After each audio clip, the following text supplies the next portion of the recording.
আসসালামু আলাইকুম সুপ্রিয় দর্শক।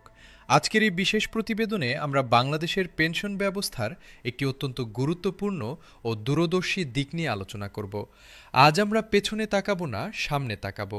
আজকের প্রশ্ন হলো, বাংলাদেশের পেনশন ব্যবস্থা ভবিষ্যতে কেমন হওয়া উচিত? আগামী 10, 20 বা 30 বছরে এই ব্যবস্থাকে কোথায় নিয়ে যেতে হবে? বর্তমানে যে সংস্কার হচ্ছে তার ভিত্তির উপর দাঁড়িয়ে আমরা কী ধরনের পেনশন ব্যবস্থার স্বপ্ন দেখতে পারি? পেনশন পুনঃসমর্পণের সময়সীমা কমানোর মতো সাম্প্রতিক সিদ্ধান্তগুলো একটি দীর্ঘ যাত্রা শুরু।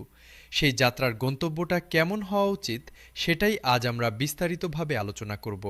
এই আলোচনায় থাকবে প্রযুক্তির ভূমিকা, সামাজিক অন্তর্ভুক্তির প্রশ্ন, আন্তর্জাতিক মানের সাথে তুলনা এবং বাংলাদেশের নিজস্ব প্রেক্ষাপটে একটি টেকসই ও মানবিক পেনশন ব্যবস্থার রূপরেখা। তাই শুরু থেকে শেষ পর্যন্ত মনোযোগ দিয়ে দেখুন, কারণ আজকের এই আলোচনা কেবল পেনশনারদের জন্য নয়, এটি আমাদের সমাজের প্রতিটি মানুষের জন্য প্রাসঙ্গিক। ভবিষ্যতের পেনশন ব্যবস্থার রূপরেখা তৈরি করতে হলে প্রথমে বুঝতে হবে আগামী দিনের বাংলাদেশ কেমন হবে। জনমিতিক পরিবর্তন থেকে শুরু করে প্রযুক্তিগত বিপ্লব পর্যন্ত বিভিন্ন শক্তি আগামীর বাংলাদেশকে আজকের থেকে আমূল বদলে দেবে। আগামী ৩০ বছরে বাংলাদেশের বয়স্ক জনগোষ্ঠীর অনুপাত উল্লেখযোগ্যভাবে বাড়বে। চিকিৎসা বিজ্ঞানের অগ্রগতিতে মানুষের গড় আয়ু বাড়ছে। যারা আজ ৫০-এর কাছাকাছি তারা হয়তো ৮০ বা ৯০ বছর পর্যন্ত বাঁচবেন। এর মানে হলো পেনশনারদের সংখ্যা বাড়বে এবং প্রতিটি পেনশনার আরও দীর্ঘ সময় পেনশন পাবেন। এই পরিবর্তনের জন্য আগে থেকেই প্রস্তুত না হলে ভবিষ্যতে পেনশন ব্যবস্থায় বড় সংকট দেখা দেবে।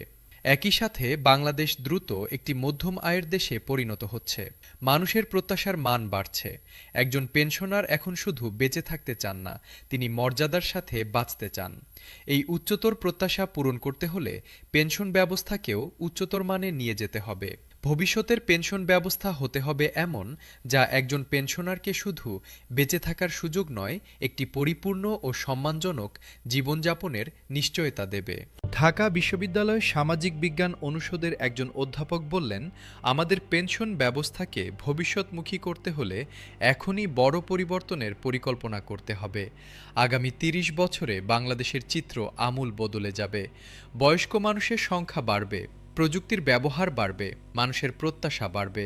এই পরিবর্তনের সাথে তাল মিলিয়ে না চললে পেনশন ব্যবস্থা বোঝায় পরিণত হবে।